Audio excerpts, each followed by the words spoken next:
ગુજરાતમાં લોકશાહીના પાયા સમાન સ્થાનિક સ્વરાજની ચૂંટણીઓની જાહેરાત થઈ અત્યારે ફોર્મ ભરાવાની પ્રક્રિયા ચાલે છે। ગુજરાતને ભય, ભૂખ અને ભ્રષ્ટાચાર મુક્ત ગુજરાતના સપના દેખાડી મતદારોને છેતરી અને સત્તા મેળવનાર ભારતીય જનતા પાર્ટી સત્તા મળ્યા પછી કૌભાંડ, કડદા અને કમિશનમાં એટલી બધી લિપ્ત થઈ ગઈ કે હવે એને મતદારો સામે જતા ડર લાગે છે, મતદારો સુધી પહોંચવામાં ડર લાગે છે। ભારતીય જનતા પાર્ટી રઘવાઈ થઈ છે। ચૂંટણી જાહેર થઈ એના પહેલાં 100થી વધારે નેતાઓ અને કાર્યકર્તાઓ આમ આદમી પાર્ટીના એમને ખોટા કેસમાં સંડોવવામાં આવ્યા। એ છતાં આમ આદમી પાર્ટી મજબૂતીથી લડતી રહી, મેદાનમાં લોકોની વચ્ચે રહી અને જે રીતે લોકોનો પ્રતિસાદ મળ્યો એના કારણે ભારતીય જનતા પાર્ટી વધારે ને વધારે રઘવાઈ થતી જાય છે। જેમ જેમ દિવસ જાય છે એમ એને સત્તા સરકતી દેખાય છે। ગઈકાલે દક્ષિણ ગુજરાતમાં એક ચૂંટણી અધિકારી મામલતદારે આત્મહત્યા કરવી પડી। ત્યાં સુધીનો ત્રાસ એ ના માત્ર રાજકીય પક્ષોના કાર્યકર્તાઓ, ઉમેદવારો અને ટેકેદારો ઉપર ગુજારી રહ્યા છે, પરંતુ સરકારી કર્મચારીઓ જે અત્યારે ચૂંટણીની ફરજમાં છે એમના ઉપર પણ એ હદે દબાણ કરી રહ્યા છે કે માણસે છેલ્લે આપઘાત કરવો પડે। ગઈકાલે અને પરમ દિવસે થરાદ જિલ્લામાં ભોરોલ સીટ ઉપર અમારા 2 મેન્ડેટ ગયા હતા ભૂલથી। મેન્ડેટમાં સહી કરનાર અધિકૃત વ્યક્તિ ત્યાં રૂબરૂ જાય છે, 300 રૂપિયાની એફિડેવિટ, 300 રૂપિયાના સ્ટેમ્પ પર એફિડેવિટ કરીને આપે છે, નિવેદન નોંધાવે છે અને એ છતાં અધિકૃત વ્યક્તિ જેને સાચો કહે છે મેન્ડેટ એને છેડછાડ કરીને ચૂંટણી અધિકારીએ ખોટો છે એવો હુકમ કરવો પડે છે। ચૂંટણી અધિકારીના ચહેરા ઉપરની લાચારી, થઈ રહેલું દબાણ, ભવિષ્યમાં એમના ઉપર કાનૂની રાહે આવી પડનારી આફતો, આ બધું સાફ વંચાય છે અને છતાં એણે મજબૂરીવશ ખોટો હુકમ કરવાની ફરજ પડે છે।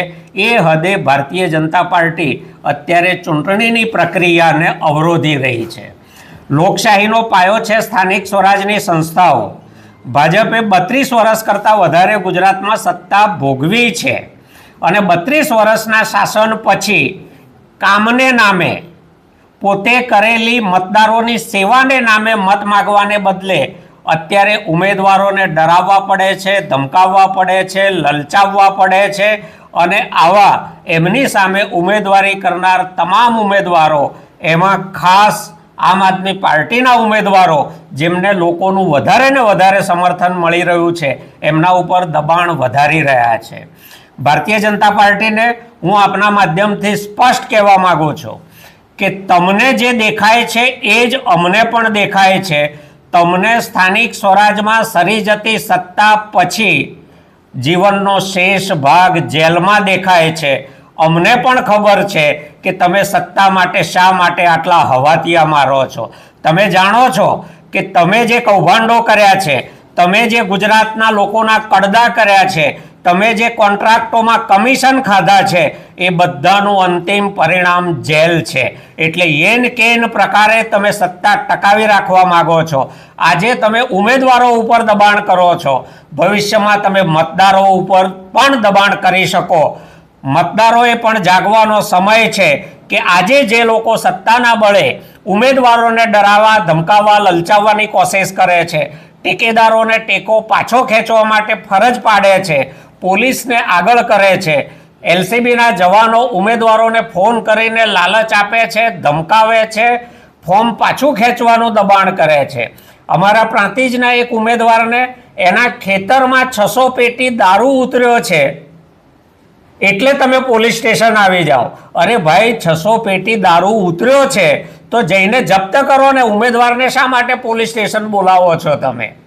કોઈ દારૂ ઉતર્યો નથી, દારૂ સાથે કોઈ લેવા દેવા નથી. દારૂના નામે ડરાવી પોલીસ સ્ટેશનમાં બોલાવી અને વિડ્રોવલ ફોર્મ સહી કરાવવાનો આખો કારસો હતો. સુરતના અમારા ઉમેદવાર, વોર્ડ નંબર 18ના ઉમેદવાર, આ ફરિયાદોનો બહુ લાંબુ લિસ્ટ છે, એમાંની મુખ્ય હું તમારી સામે રજૂ કરું છું. સુરતના વોર્ડ 18ના ઉમેદવાર ગૌતમ પટેલ અને એમના પરિવારને રાતભર ડરાવ્યા, ધમકાવ્યા, કોર્ડન કરી રાખ્યા. સવારે ના છૂટકે આપ નેતા રજનીકાંત વાઘાણી અને બીજા લોકોએ જઈ અને એમને છોડાવવા પડ્યા. કચ્છના રાપરમાં આમ આદમી પાર્ટીના ઉમેદવાર ભાણાભાઈ મકવાણાને હાથ પગ તોડી નાખવાની અને જાનથી મારી નાખવાની ધમકી આપવામાં આવી. મહેસાણાના વિસનગરની કામલપુર ખ બેઠકના આપ ઉમેદવાર પુરીબેન પ્રજાપતિને માનસિક ત્રાસ આપી, ડરાવી, ધમકાવી અને એમના દીકરા ઉપર ભાજપના કાર્યકર્તાઓએ હુમલો કર્યો. ઝઘડિયા તાલુકાની ગોવાલી બેઠકના ઉમેદવાર સાવનભાઈ વસાવાને ફોર્મ પાછું ખેંચવા એલસીબીમાં ફરજ બજાવતા જયરાજસિંહ ખાચર દ્વારા માનસિક દબાણ કરવામાં આવે છે.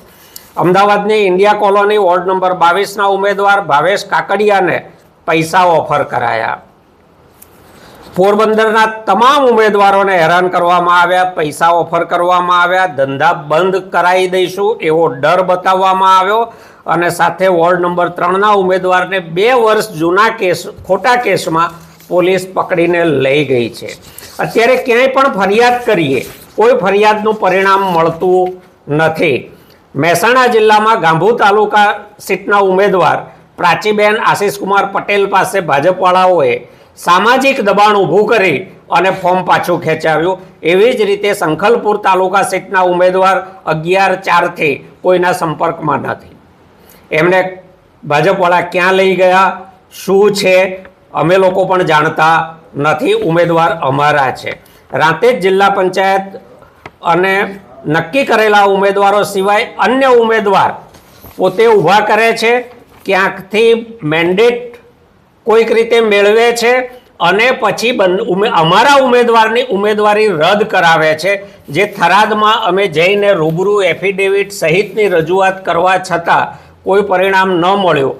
ખોટું હતું એ સાચું થયું અને સાચું હતું એને અધિકારીએ દબાણમાં ખોટું હોવાનો હુકમ કરવો પડ્યો છે.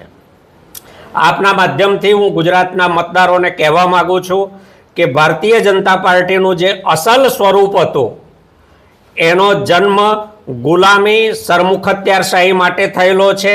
એની ગળથૂથીમાં ઝેર રોપાયેલું છે, ઝેર પીવડાવાયેલું છે અને એટલે એ ડર, ધાકધમકી અને લાલચ સિવાયનું કોઈ રાજકારણ ભાજપને આવડતું નથી.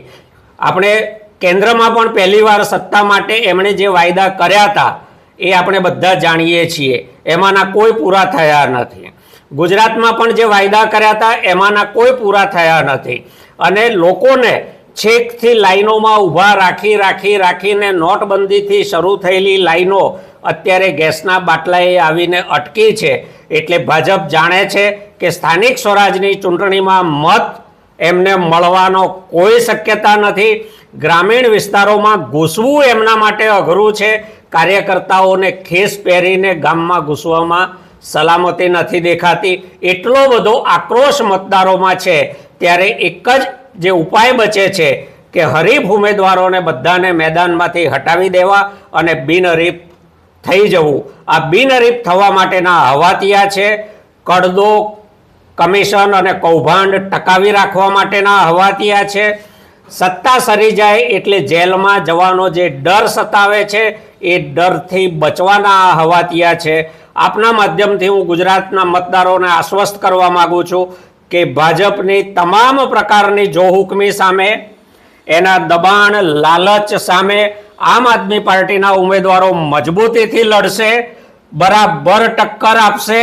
મતદારોએ આવનારી ગુલામીને ઓળખીને, ભાજપના લક્ષણો પારખીને ભાજપને પોતાના મતથી જડબાતોડ જવાબ આપવાની આ સોનેરી તક છે અને 5 વર્ષે મળેલી આ તકને મતદારો વધાવી લે. ભાજપના જોરદાર મતરૂપી તમાચો એના ગાલે એવો મારે કે એની નિશાની ભાજપને વર્ષો વરસ યાદ આવવી જોઈએ. આભાર. કોઈને કંઈ